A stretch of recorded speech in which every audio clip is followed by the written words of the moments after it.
So the Super 8s are up and running. We're going to talk with Sean O'Sullivan and Brian McGuigan in just a minute. First off, how super are the Super 8s? The Sunday newspaper review obviously discussed the new formats, first matches.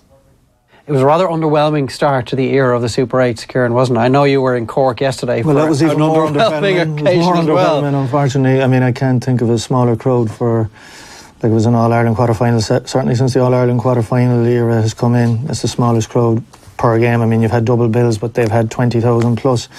So the Super 8's atmosphere, was just watching it from remote, down in Cork on the TV, and it seemed particularly very muted. Yeah, Declan was just having this argument about, well, should they have the quarter-final round games in Croke Park? I think you have to have at least one game in Croke Park, whether it should be the opening game of it or not. There has to be. I mean, if you're a Kerry Galway player today, you need to be playing it. It is a reward in itself, like getting to play in Croke Park, whether you came through the provincials or whether you came through the qualifiers. You have to play a game there. But unfortunately, the way it worked out yesterday, like there was 53,000, but you would have had, if you were a Scammon fan, you weren't sticking around. No, there was no stage of the afternoon at which there were 53,000. Proper bill, like let's say when Donegal and Dublin played in an All-Ireland quarter-final 2 years ago, you had Tyrone Mayo. Before that, I would say you had a lot of overlap for the second half of that game. Dubs would have wanted to go in and see that, whereas with Roscommon and Tyrone it was different. I mean, Tommy Conlon had a colour piece and he counted the amount of dubs that were in the hill. Was it 15 minutes before throwing? I think it was 49 dubs had gone to the bother. Interestingly, and you have, like, that game was in Dublin, which would be considered, it's got the most fanatical football following the country, along with arguably Mayo. Cork, hurling, massive. How little neutrals were attracted to the bill, that's surprising that there isn't more of an effort maybe made to attract more of the local people. There you go. That's the lad speaking on the Sunday newspaper review. And of course, you should subscribe to that podcast. You can check it out at offtheball.com. Now, Sean O'Sullivan is with us this morning to get the Kerry perspective on a very disappointing start to the Super 8. Sean, good morning to you. Morning, Ger. Morning, Owen. So, Owen isn't that worried just yet because he believes that the team can turn it around in 6 or 7 days. He might just be fronting. I can't tell. What's your take? Yeah, I think Owen has been a little bit confident, and more confident than I am anyway, after yesterday. It was, Kerry are in trouble. Kerry are in trouble, there's no doubt about it. They would have been going up to Dublin yesterday expecting to come out of there with a win. There's no doubt about that. There was a lot of talk down in the county during the week of maybe it was going to be a particularly run-of-the-mill game for Kerry, that they weren't going to have any major issues, that Galway would put it up to them for a certain amount of time and Kerry would come out the other side and get their first win in the Super 8s. But I personally didn't feel like that. I just felt that, and look, it's been well documented that Kerry weren't really tested going up to Dublin. Whereas Galway, even though they hadn't set the world alight in beating Roscommon and Mayo, at least they had two decent championship battles under their belt.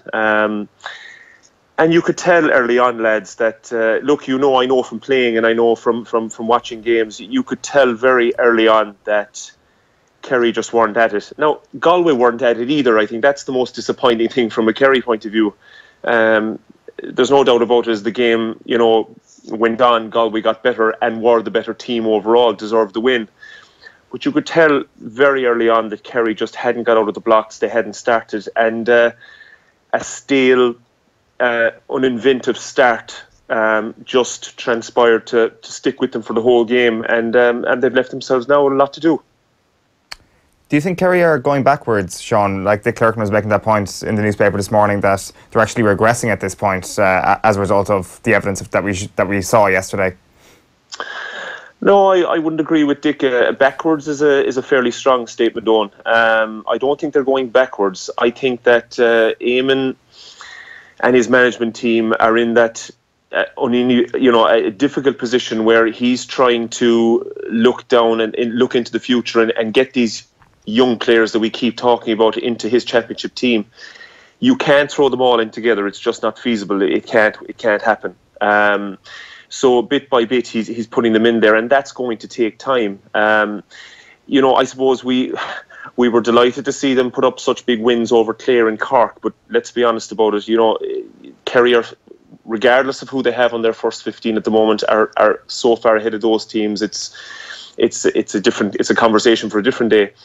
But it's now in this Super 8 setup that they were really going to get tested, and they've failed their first test. And backwards, no, I wouldn't agree with that. It's just, yesterday was just, and look, you could put it down to one of those days, but I think there's more to it than that. It just lacked, for me, it lacked leadership. It lacked inventiveness, it lacked creativity, and the one thing it lacked, which I was really surprised at from watching their first two games, was pace and speed. We had an abundance of that in our first two games, and I'm not just talking about in our legs, I'm talking about in our heads, speed of thought, speed of mind. It just wasn't there from the very word go, and in a game, when that doesn't happen from the word go, it's very, very hard to find it. Kerry lost, they only won 10 of their own 27 kickouts yesterday. It was an area that you can really pinpoint, as well as the pace that you mentioned and as well as the accuracy that Eamon Fitzmaurice mentioned afterwards, as one of the areas where Kerry fell down big time yesterday. That's not going to be an area where Monaghan are too much weaker than Galway next weekend. How did they rectify that? Yeah, absolutely. It was an area where Kerry were, again, going up. You would have thought that, it was an area where we could have excelled in, and we didn't. You could put it down to a lot of things, but again, it was just, I genuinely bring this back to our speed of thought. It just wasn't happening fast enough. Just watching even the movement for Shane Murphy's kickouts was very, very static. And that's one area that they'll definitely have to improve on, is the speed of the movement from our backs in midfield. Shane, there was numerous times where he had the ball down. He wasn't even putting it on the tee. He was ready to go, and he was looking out the field, and just the movement wasn't there. Now, you have to credit Galway for a lot of that. They were right on top of Kerry. They pushed up. They didn't give them breathing space to pop easy ball. Shane would have had a few kickouts that didn't go right for him. So, absolutely, I won't agree 100%. Going up to Clonus next Sunday, Monaghan will watch the video back of Galway and Kerry yesterday, and they'll say, look, this worked for Galway. Put pressure on the kickouts. Don't give Kerry any easy out ball, and we can make hay. So Eamon is going to have to go back to the drawing board there. I know it's only a week, but he's just going to have to go back and see what they can come up with in terms of upping their stats in terms of getting more joy out of their own kickout. Yeah, definitely. Just to clarify there, I just misspoke. They lost 10 from 27 of their own kickouts. They didn't win 10 from 27. It wasn't quite that bad. Just on the Kieran Donaghy situation, then he wasn't introduced at all yesterday, Sean. Like, we were speaking with Mike Quirk on Friday's show, and I was wondering if he could have a part in the plan A and not just be plan B. Well, he wasn't plan A or plan B yesterday. Very surprising. Very surprising. I mean, Kieran's 35. He came back into the panel this year. Maybe a little bit surprisingly for people down here. Obviously, the word on the street was that he was told he was going to play a part. It's possibly his last year with the Kingdom. And for him not to see any game time in a game yesterday where it was probably crying out for someone like Kieran, the way it was going for Kerry, especially maybe 5 or 10 minutes into the second half. I can understand the manager giving his team that maybe first quarter of a second half if things aren't going right.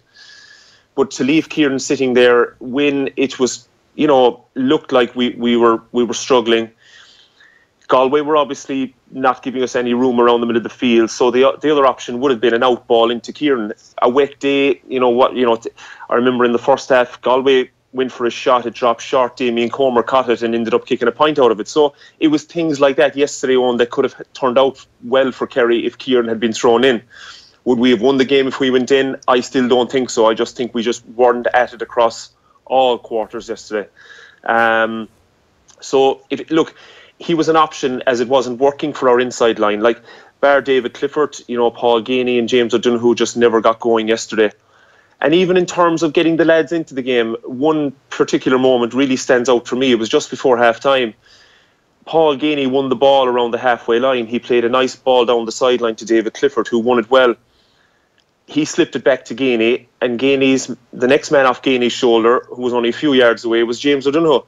Our three most dangerous forwards were all in the one small area of the field, passing the ball back and forth to each other.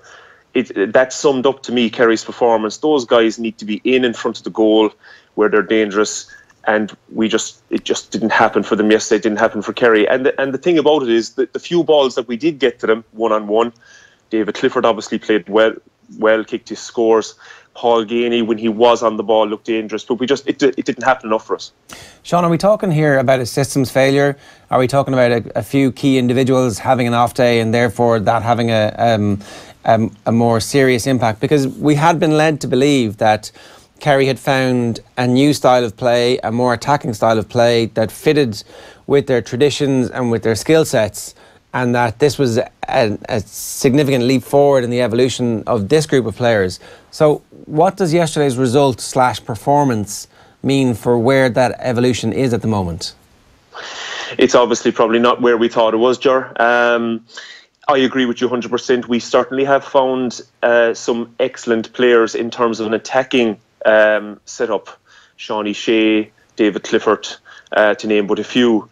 Our defensive setup still worries me. I still feel, even yesterday when Galway drove at us and when teams drive at Kerry, and I've mentioned this a few times, writing down here for the Kerry man, we still lack that little bit of a stopper around the middle. Our half back line tends to get drawn out of position, leaving the centre open, which happened as well yesterday. And with the greatest respect to Galway, who are an excellent side, if that was a Dublin, even a Tyrone yesterday, Kerry could have been well out of sight. In fact, we should have been well out of sight. Galway missed a host of chances.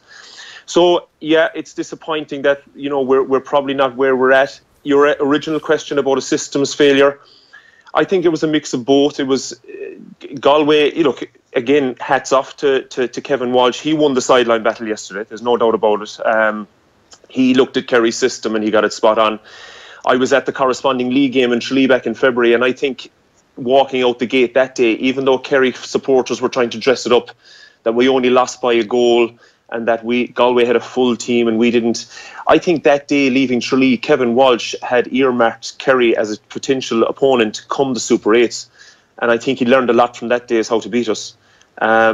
So I think it was a mix of both, Ger. I think the system Galway won over, there's no doubt about it. And that happens on a day. Look, managers fight their own personal battle off the field in terms of setting their teams up. And Galway won that yesterday. They also won the battles on the field. But in terms of a few fellas having an off day for Kerry yesterday, I would say there was a lot more than a few, Ger. I think you could say maybe 3 guys out of that 15 could genuinely get on the train yesterday evening and say, yeah, I played well yesterday, which going to Clonus is a bonus for us because they'll be hurting this week, and I feel we'll get a reaction up in Clonus next Sunday. Sean, great stuff. Thanks for joining us. Thanks, lads. Sean O'Sullivan there, former Kerry footballer, talking to us about his take on the weekend. Yeah, when I'm thinking about my confidence for next weekend, I do wonder, am I reading a little bit too much into kind of how we've written off Kerry teams in the past when we talk about Sean's teams in the likes of 2009 when they get beaten by those great Cork teams in a number of those years, and suddenly you're in July and you're like, well, Kerry aren't going well at all, there must be something wrong, there must be discontent in the camp. There was a big row at training and suddenly they're all back on again. Exactly. Big row at training on Tuesday night. But the thing is, the reason why that happened, why those turnarounds happen, is because you have a few qualifier games to build the confidence back up. You have a few tomato cans, so to speak, to actually, kind of like Monaghan have had in the qualifiers this year, which has built their confidence up. But you look at what happened last year in the intermittent week between the two Mayo games, and Kerry disimproved. They were worse the second day out against Mayo. There is a possibility that happens this week. They can't get much worse, surely.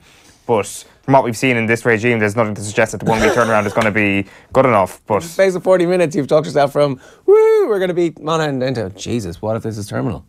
No, the point I'm trying to make is I'm worried that the turnaround won't happen in the space of a week. But what I do know for a fact is that they surely cannot be as bad as they were yesterday. Well, I mean... And that's what's giving the confidence. Yeah, but that's... I don't know, that's like a... They still got beaten by 3 points after being absolutely woeful last yesterday. It can't be that bad again, but actually it can be, and that could be their level this season, and this might be one of those years where it's really hard for them. And might be. Yeah. All right, so let's bring in some Jim Gavin. Going to get Brian McGuigan's thoughts in a minute. First, here's Jim Gavin. Obviously we're playing lots of champions in Donegal, and we saw out there why they are. Very polished side, and if they're taking their chances, some of the wides they got, might have been a different game going down the stretch. But we controlled it well, and that's a satisfying bit. But overall, we missed a lot of chances, and that simply won't be good enough again the next day. Particularly after the performance that Tyrone had today, after 2 games now, that's probably 7-44. So that's a fair tally in the championship to put up, and we'll have our work cut out next week and all. But there have been fantastic games in recent times. We've always got a really great reception from Tyrone Gaels, and we're just looking forward to it now, and I know our supporters are as well. Would you be worried that perhaps Tyrone will have this day marked out possibly from this time last year, and they've very much been looking for vengeance, I suppose, after how Dublin managed to deal with them very, very easily last year? Vengeance is a strong word. I wouldn't see that in Tyrone's play. Obviously they will go out to probably to right a performance that they didn't get the last day, and that's what you'd expect from any team with a quality side, with a quality manager and management team. So they are moving extremely well, and we're going to have a lot of hard work up there to try and get a performance, and we're just looking forward to a really competitive game now. Yeah, so Jim Gavin not giving very much away. The commentators were getting very aggrieved by the fact that Dublin were playing keep ball. I was like, oh, you're not allowed to do this. It's not fair. Like, yeah, it's totally fine. Exactly, and that's what they're going to do because they're the best team in the country, and they can do that if they want. And you're literally going to a team who just hockeyed a team right before you next week. Conserve as much energy as possible. It is quite similar to the World Cup. There's almost a tournament nature to the Super 8s. Completely. So I did notice that as well. I was like, what is wrong? The problem with this is potentially Roscommon not closing them down. Is it a unique situation where Dublin could do that to any team? I'd highly doubt it. Well, they did it to Tyrone last year. Somebody's pointing out they did it after 15 minutes last year against Tyrone because that game was over. It was 1-3, 1-4 to... Was it 1-8 to a point or no score after 15 minutes last year against Tyrone? And I was like, all right, well, we're not going to waste our time doing this. You do wonder you're always trying to nitpick some areas where Dublin might be weak, and you do wonder, is somebody like Conor O'Callaghan back to where he was last year yet? Then again, you could use that as a potential area of growth for Dublin, we're probably in third gear for a lot of Saturday night. They have a lot of growing to do, but there's no guarantee again that growth happens. Growth will happen, yeah. That's so even last year against Mayo, there were times in the games where they just weren't as good as they're very patchy within matches. They try and burn teams off quite quickly, and then they do conserve energy. So, quick look at the tables here. Galway top. It's going to be interesting to see if points differential matters in these tables. Obviously, Kildare and Kerry have no points after the first round. Kildare are at home next week in Newbridge against Galway. That game is 2 o'clock. And then the 4 o'clock game is the Monaghan-Kerry game in Clonus. They're both Sunday matches. So by that stage, Kerry will know exactly what they need to do. If Galway have won that, then Galway are going to top the group more than likely at that point. But if Galway have been beaten, then suddenly everything is back on. And then Tyrone and Dublin both have 2 points. Tyrone, again, the scoring differential here, they absolutely mullered Roscommon. It was not a competition at all, but Tyrone were sensational in that pretty much from the get-go. A team looking very unified and a team looking like they know exactly what they need to do. And then Dublin, just those 5 points to spare at the end against Donegal. Donegal now facing next week a trip to Roscommon. So I'm sure Donegal would like a home game the second to try and just, make it nice and easy on themselves. But so it's do or die for them in the Hyde Park. Brian McGuigan is with us this morning. Look like All-Ireland contenders again. This has been quite the turnaround from the defeat in the Ulster Football Championship. What's happened? Yeah, well, there's obviously a lot of optimism now in Tyrone, but I think this team, the best way for them to go through, unfortunately, through Ulster, getting beaten Ulster, but the best way for them to probably find the right team was by going the back door, and have unearthed a few new players. Mainly Richie Donnelly up front. That's something that Tyrone has always been missing. A good, big, strong target man. Richie Donnelly's been immense for Tyrone this past few games. I also think they've sorted out their goalkeeping issue. They seem to be taking a game at a time between Niall Morgan and Mickey O'Neill. And Niall Morgan's come into his own in this past 2 or 3 games too. He's finding long kickouts. He's finding short kickouts. Now, Sluggan's been a revelation at centre half forward with his link play and been an end of a lot of good scores. But at the end of the day, last year we were in the same situation when we hammered Armagh in the quarter final, and we've seen what happened against Dublin. So we're not going to get ahead of ourselves. We know we're in a good place. We knew if we beat Roscommon, we only really have to win one of our last 2 games, and with the Dublin game being in Omagh and Donegal without McBeardy, things seem to be going in our favour. Yeah, so how will this team actually match up against Dublin, do you feel, having seen what they've done the last 2 games? We know that those big wins aren't actually going to be the way that they're going to perform against Dublin, but we also know that it gives the forwards in particular a whole heap of confidence heading into this match. Yeah, we are starting to get the balance right, I hope. I do hope that we do play more people up the field, but we know it's going to be very defensive when you have the ball. Both teams are going to play more or less 15 men behind the ball.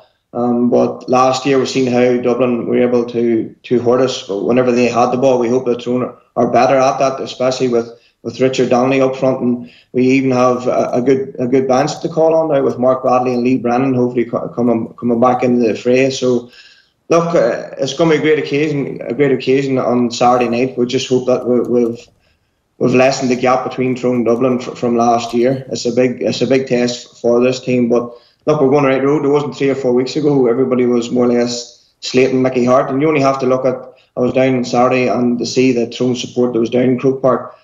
For a Tyrone team, there wasn't many who usually have good followers to Croke Park. There wasn't a big Tyrone crowd there, so that's maybe the way that Tyrone have been playing. It doesn't get you excited. You've seen the difference between the Armagh and Roscommon match to the Tyrone match which followed it. The atmosphere was just completely dead, and I think the Tyrone supporters have reacted to that by maybe not going to Croke Park the last day.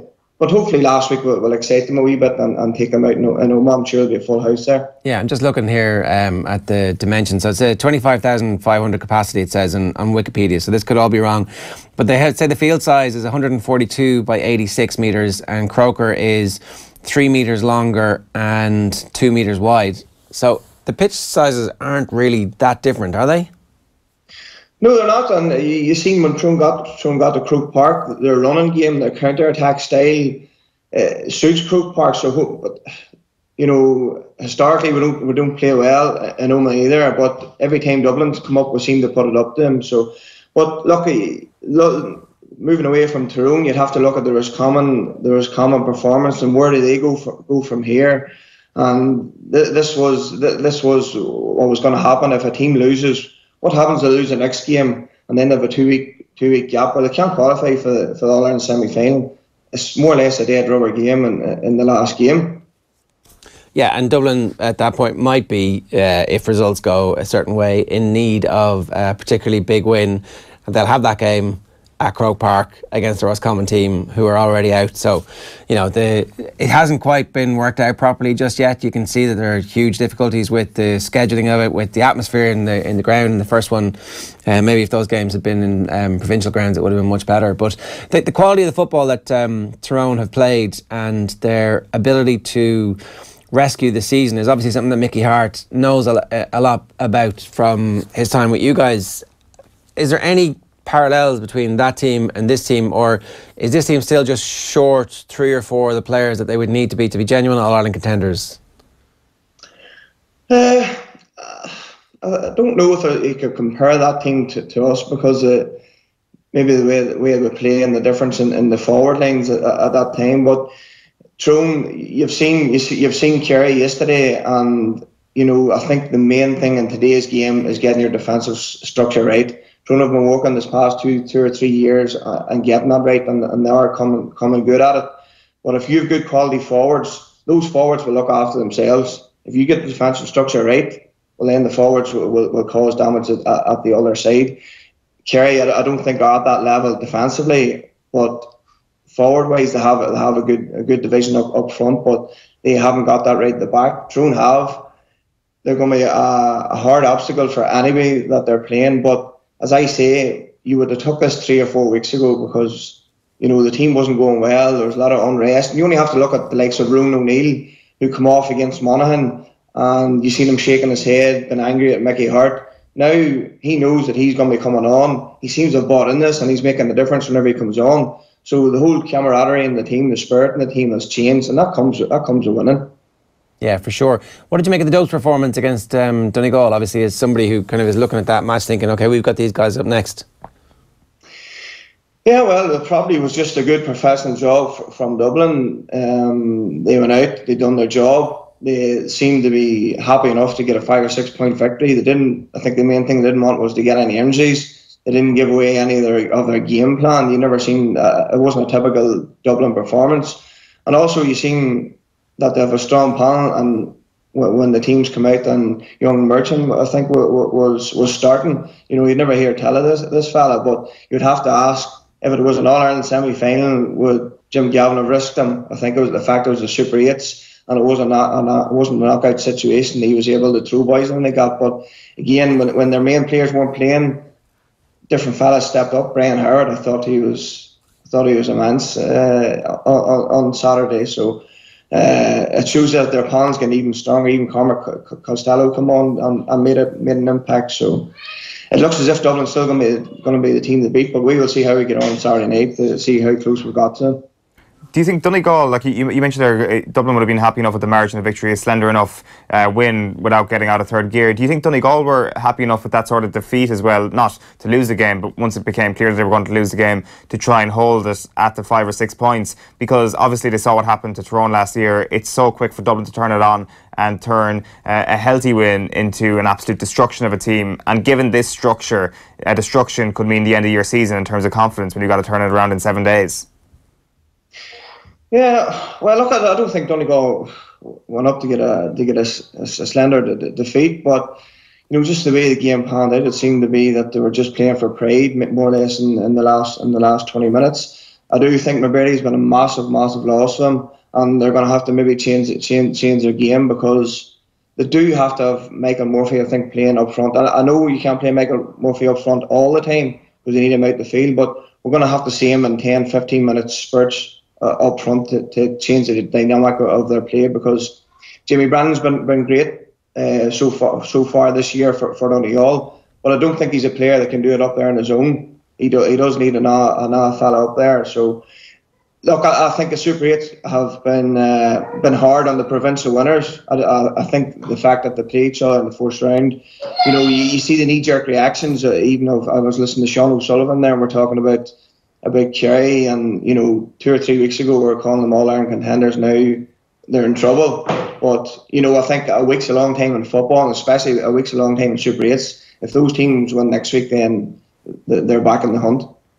Just a quick question on Galway and the Paddy Tally influence there, because you mentioned Sean there, and people are going to be talking a lot this morning about Kerry and their deficiencies yesterday, but credit has to go to Galway and how they shut them down. And I wonder, Galway look in a very healthy position now to get into an All-Ireland semi-final. Against the Tyrone, against the Dublin, do you think Paddy Tally and Kevin Walsh could put their heads together to find a way to make Dublin and Tyrone look a lot more ordinary than they are?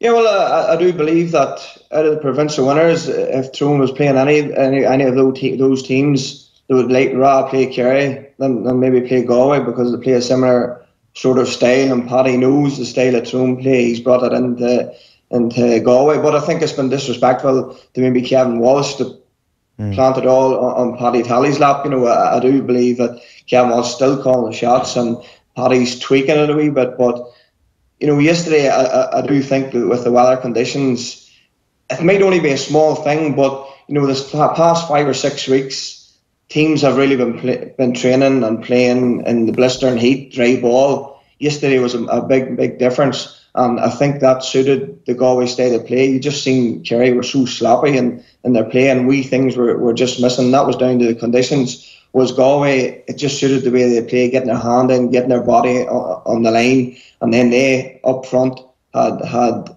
Ian Burke, Comer and Shane Walsh, who were the difference. And I think Ian Burke's been a massive addition to the Galway team. I know he didn't start against Mayo, but when he came on, he was the difference between the team. And I'm actually a bit surprised that you have a team like Corofin who are dominant this past 3 years in the All-Ireland series, and they've only one player playing for them. You take the Crossmaglen teams, how they were so dominant, and they really were the main players for Armagh, whereas they have a Corofin team there probably played the best club football there's been in this 20 years, and there's only one player playing for them.